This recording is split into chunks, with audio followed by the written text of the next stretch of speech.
Welcome to Oculus of the Wise. Chosen one, lock your attention on this message right now. Not in a minute, not after you check that notification. Now, because the next 4 words I am about to say are going to confirm something you have suspected about yourself your entire life, but have never heard another human being say out loud. You were not supposed to be here. Not on this earth. Not in this timeline. Not in the family you were born into. Not in the city you grew up in. Everything about your placement looked like an accident, and that is exactly what the enemy has been using against you since the day you opened your eyes. He has been whispering that the reason nothing ever quite fit, the reason every room felt slightly wrong, the reason every relationship required you to amputate a piece of yourself just to be tolerable is because you are broken, defective, a misprint in the manuscript of humanity. But what if I told you the opposite is true? What if the reason nothing fit is because you were never meant to fit? What if you are not a misprint? What if you are a first edition, the only copy? And what is about to walk into your life in the next 72 hours is the moment the world finally finds out why you were made differently. Stay with me. Do not leave this message. I am about to reveal 3 things that will permanently change how you see every painful season you have ever walked through. The first will explain why you have always felt watched. The second will expose the single invisible agreement that has kept your breakthrough circling above your head but never landing. And the third is a declaration so precise that speaking it out loud will seal a door the enemy has been walking through for years. But you will only receive the third one if you are still here at the end. That is not a marketing tactic, that is a spiritual law. Completion unlocks what partial exposure cannot. I know what the last 72 hours have felt like, because what is happening to you right now is not random and it is not new. It has a pattern, and I am going to name it. You went to bed recently, and your body was tired, but your mind refused to stop. Not with worry, exactly, with something heavier, a knowing, like standing at the edge of a cliff in a dream where you are not falling, but you are not flying either. You are just suspended, and the silence around you was not peaceful. It was loaded, like the 3 seconds between lightning and thunder, when every nerve in your body tightens, because it knows something is coming, but it does not know how loud it will be. Maybe it showed up differently for you. Maybe you were in a conversation this week, and the person across from you was talking, and you heard every word, but somewhere behind their voice, there was another frequency, a still, low hum inside your chest that said this is not where you belong. Not cruelly, not with judgment, just with a certainty that made everything around you feel like a waiting room you had been sitting in for too long. You thought that was loneliness. You thought something was wrong with your wiring. You have thought that for years. I am here to end that lie today. That feeling has a name. It is called discernment. It is the rarest gift on this earth, and it has been operating inside you since you were a child, before you had language for it, before anyone told you it was real. You could feel when someone was lying before they finished their sentence. You walked into rooms and immediately knew something was wrong, even when everyone was smiling. You absorbed the emotional weight of people around you without anyone asking you to carry it, and you did not understand why you were always so tired when you had done nothing physically demanding. You have carried an exhaustion that sleep does not fix, and that is because you have been processing frequencies that most human beings do not even know exist. You have been running an operating system designed for a reality that has not fully arrived yet. And the gap between what you were built to carry and what the world has given you to carry so far is the source of every restless night, every unexplained heaviness, every moment of feeling homesick for a place you have never been. And here is the part that will either make you stay or make you leave, and that choice will tell you exactly who you are. Out of 8.2 billion people alive on this planet right now, what I am about to describe applies to less than 2% of them. The enemy knows who they are. Heaven knows who they are. And the reason you found this message today is because it is time for you to know too. You did not find this by accident. You did not stumble onto this channel through boredom or curiosity or the algorithm doing its job. The algorithm is a tool. God used it the way he used a donkey to speak to Balaam, the way he used a fish to deliver a coin, the way he used a star to guide wise men across a desert. The vehicle was natural, the appointment was divine, and you are sitting in it right now at exactly the right second for exactly the right reason. So here is the first revelation. I told you there were three. This is the one that explains the watching. You have always felt observed, not in a paranoid way, in a purposeful way. Like something beyond the visible was tracking your steps, cataloging your choices, measuring your endurance, and you were right.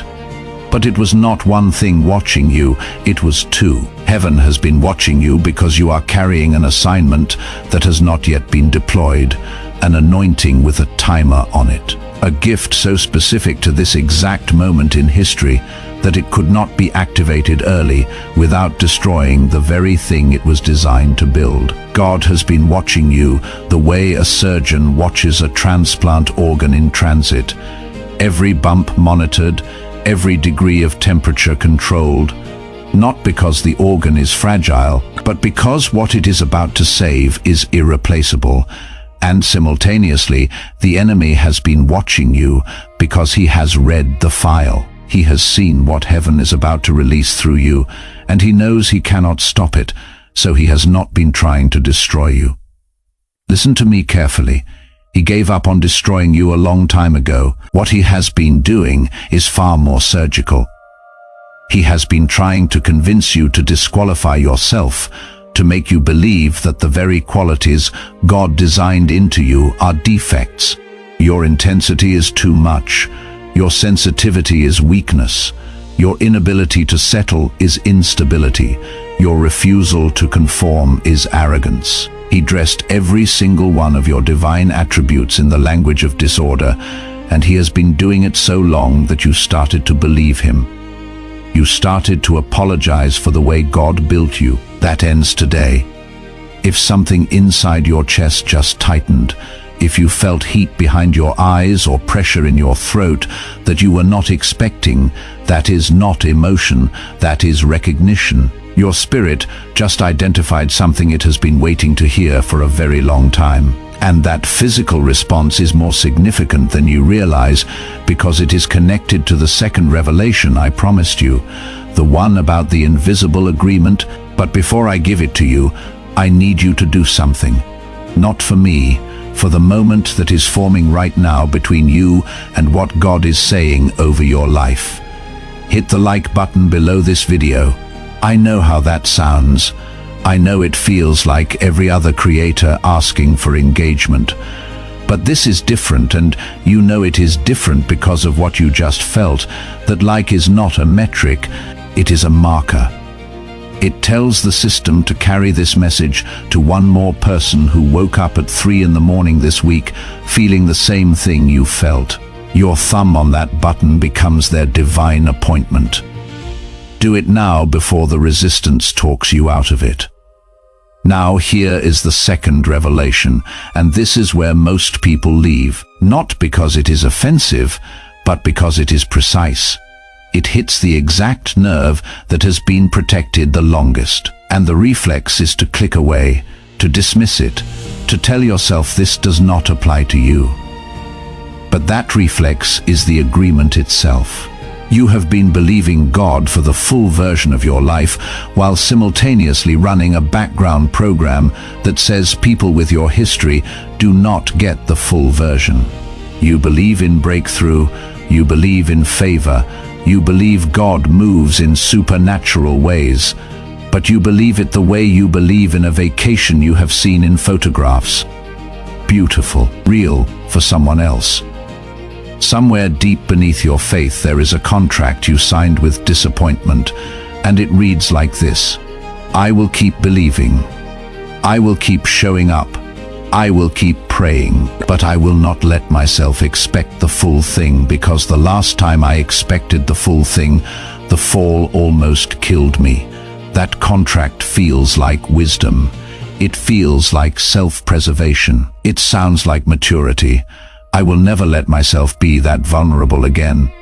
I will keep my expectations low so the fall does not break me next time. But it is a ceiling, and it is made of something far stronger than doubt. It is made of memory. It is made of that specific moment, the one you can still feel in your body right now, if you let yourself go there, when you believed with everything in you, and it did not come through. The job, the relationship, the healing, the door that was supposed to open. You remember the exact temperature of that disappointment. You remember where you were standing. You remember the way your chest caved in and your throat closed, and something inside you quietly said never again. And from that moment forward, you kept believing. But you believed with a limp. You believed with one hand reaching toward God and the other hand gripping the emergency brake. And every blessing God has sent toward your life has hit that ceiling and shattered before it reached your hands. Not because God agreed with the contract. He never signed it. You did, and you have been renewing it every single time. Something did not arrive on your timeline. Every time you watched someone else receive what you had been praying for. Every time you smiled at their testimony while something inside you whispered, "See, it works for them, not for you." Think about what happened with Elijah. This is not the version you heard in Sunday school. This is the part they skip. Elijah had just called fire from heaven. He had just defeated 450 prophets of Baal. He had just outrun a king's chariot in a supernatural burst of speed. He was operating at the highest frequency a human being had ever reached. And then one woman sent one message. Jezebel said, "By tomorrow you will be dead." And the man who had just moved heaven collapsed under a tree and said, "Take my life. I am the only one left." Do you hear that? He did not say, "I am afraid." He said, "I am the only one." The lie was not fear. The lie was exception. He believed he was the only one carrying this weight, the only one fighting this fight, the only one God had put in this position. And that belief of exception, of isolated specialness that curdles into lonely despair, is the same agreement you have been living under. But here is what God did next. He did not correct Elijah. He did not rebuke him. He did not lecture him about faith.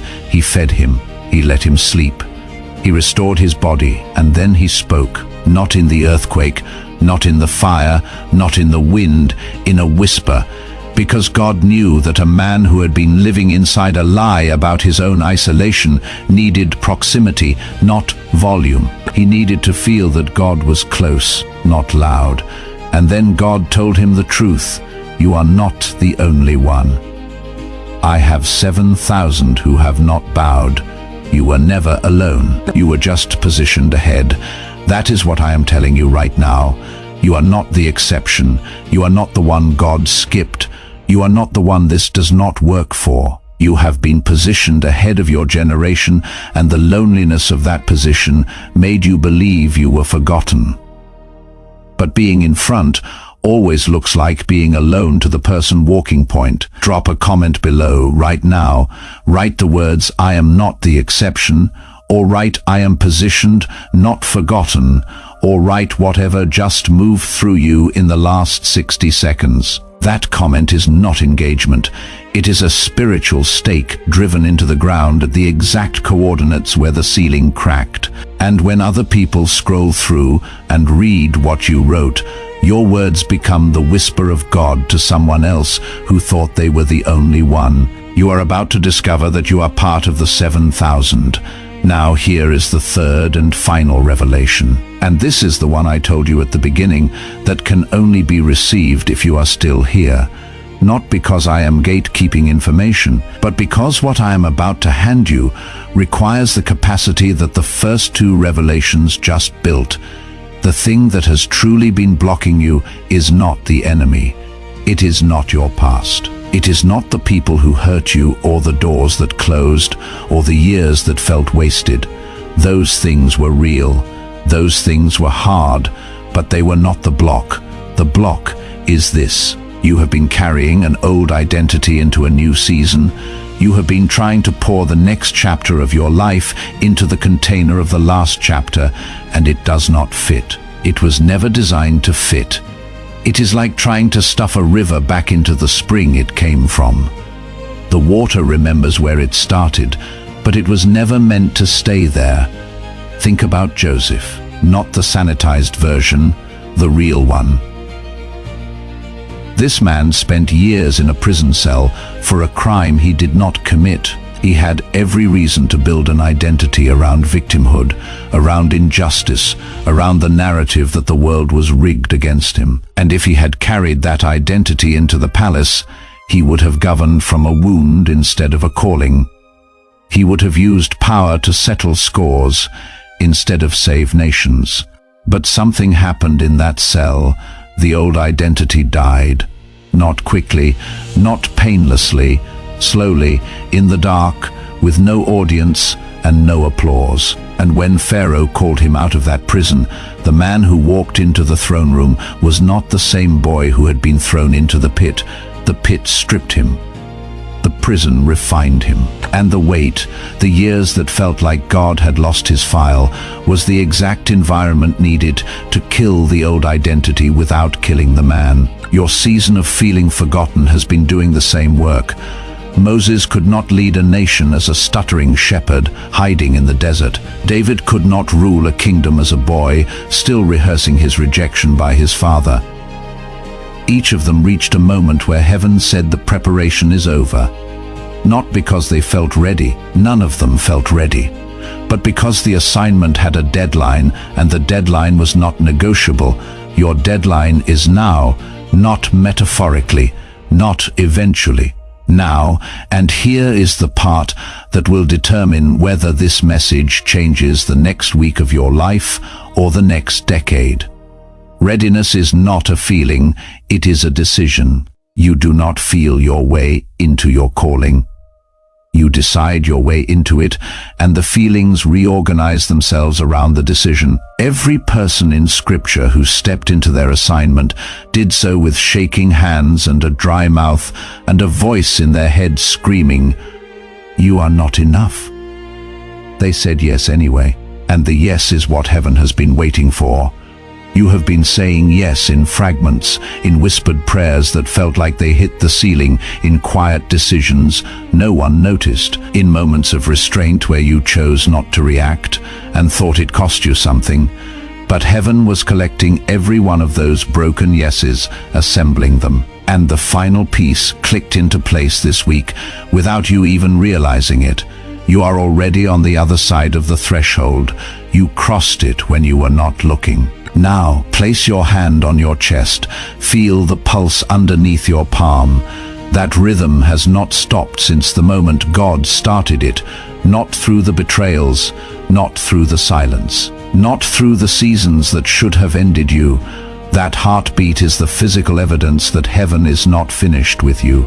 Speak this out loud, not in your head, out loud, because declarations are not wishes.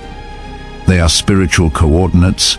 They are commands issued from your mouth that rearrange the atmosphere around your life. Your voice carries legal authority in the spiritual realm that your thoughts do not. Say this: I am not the exception. I never was. I am the one this was sent to, and I receive it with both hands open. I release the contract I signed with disappointment.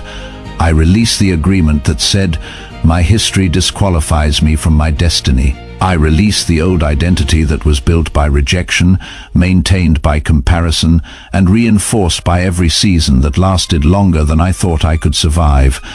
I am not who the wound said I was. I am who God said I was before the wound ever existed. The silence I walked through was not abandonment. It was positioning. The loneliness was not punishment. It was preparation. The feeling of being watched was real, because heaven has been tracking every step I have taken toward this moment. I am designated. I am carrying something that 8.2 billion people do not carry, and I am done apologizing for the weight of it. The ceiling is broken, the contract is void, the old identity is dead. I step forward now as the person God saw when he first spoke my name into existence. Not the version the world tried to make me, not the version the enemy tried to reduce me to, the original, the first edition. I received the full version, not the partial, not the almost, the full inheritance that was written over my life before I drew my first breath. My breakthrough is not coming, it is here, and I will never argue with heaven about my own worth again. Now listen to me carefully, because what happens in the next 60 seconds matters more than you think. If this message confirmed what your spirit has known but your mind has been arguing with, you are holding a lit match right now. You can either touch it to the ground and start a fire that does not stop, or you can let the moment pass and wake up tomorrow wondering why everything still feels the same. Here is how you touch it to the ground. Share this message with one person. Not everyone. 1. The face that just appeared in your mind is not a coincidence. That person is carrying the same ceiling you just broke, and they need to hear the sound of it cracking. Your act of sending this becomes their divine appointment. Subscribe to this channel, not for content. For positioning, what is being built here is not entertainment. It is a gathering point for the 2%. Every message that follows this one was designed for the season you are walking into right now. If you are supposed to be here, your spirit already told you. Trust it and leave a comment below. Write your declaration. Write what shifted. Write what broke. Write what you are done carrying. Because when the next chosen one finds this video at 3 in the morning, unable to sleep, carrying a weight they cannot explain, wondering if they are the only one, your words will be the first thing that tells them they are not. You are not alone in this. You never were, and now you finally know why.